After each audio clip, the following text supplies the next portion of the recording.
West calls free will, the East calls karma. So there is a little, you need to understand though what karma is. Karma, the word in Sanskrit, karma means action or some experience that you've had. So any experience you had, it conditions your mind, right? You have a cup of coffee, you like it, then you go to Starbucks and keep repeating it until you become a coffee addict. That's, I'm exaggerating, but that's karma. Karma is the conditioning of the mind through personal experiences, through society, through culture, through history, through economics, through what your religion was, what your parents told you. And today, actually, we can look at epigenetics as karma. Epigenetics is how your genes are influenced by your conditioned mind, which you didn't really have anything to do with at the superficial level. Although at the deeper level, we have everything to do with everything. But at the superficial level, you didn't have anything to do with your conditioning.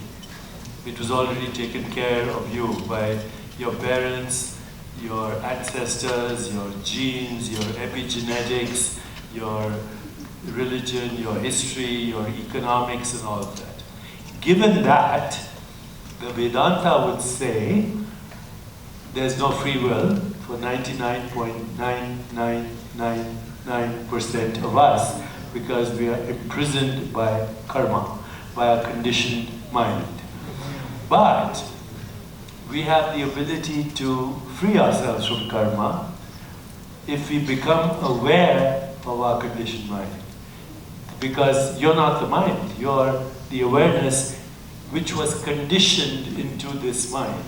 So beyond all the secret passages and the dark alleys and the ghost-filled attics of your mind, there's something called pure consciousness, which is infinite, which is timeless. And it goes on with it or without you. Huh? It goes on with or without you. It goes on with or without your conditioned mind. But you're connected to it because every time you have a thought, you have to go there.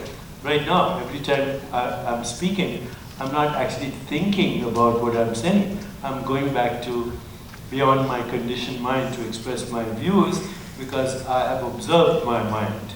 As Krishnamacharya used to say, the highest intelligence is the ability to observe yourself without judging yourself, and slowly transformation occurs, and slowly karma dissolves. So what Rumi says, why do you stay in prison when the door is wide open?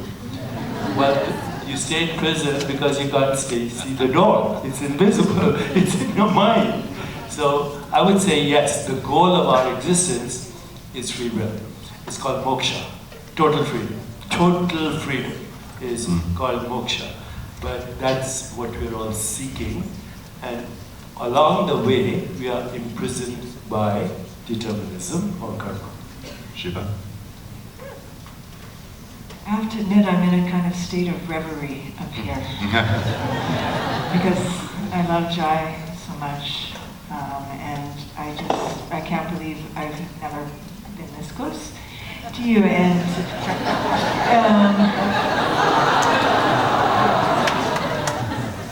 I just want to share something that has helped me. It's the tantric, as my small understanding, but it has helped me, is this invocation of Ichha Shakti. It really, I think, is a different, perhaps, understanding of will, and that every aspect of nature has Ichha Shakti. It's something that is arising, and it has a primal intelligence, it has a primal alignment. It's why we love seeing animals and children and elders when they are in a way, this expression of this natural occurrence and natural desire. And then, of course, the Jnana Shakti, and then the Ichha Shakti, Jnana Kriya Shakti. That there is something that we begin to feel, and I think all of the attunement practices of yoga, all the forms of meditation, we can feel it in japa. We can feel when there becomes a flow that we would gladly surrender this free will, if we think of this pushing that we're doing in the world, and exercising and destroying what's in our path with that free will.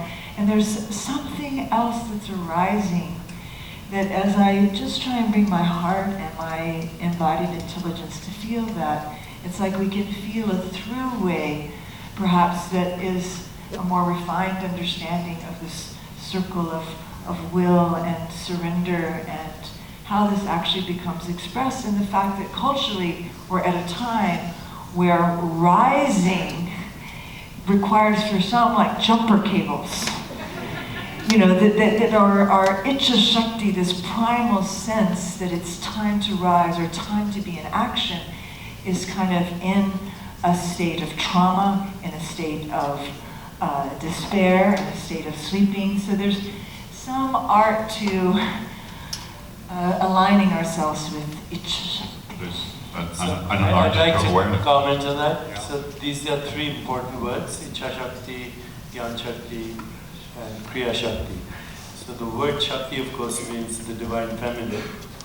Icha, the exact translation from Sanskrit, is subtle desire or subtle intention. Like the sutra is a subtle intention. So Icha Shakti is spontaneous knowingness and spontaneous intention and spontaneous thinking, which means you, without anticipation, without memory, without karma, without regrets, you spontaneously have the right thought. And it's the right thought because it's not coming from your conditioned mind, because it's coming from the divine mind. That's Icha Shakti.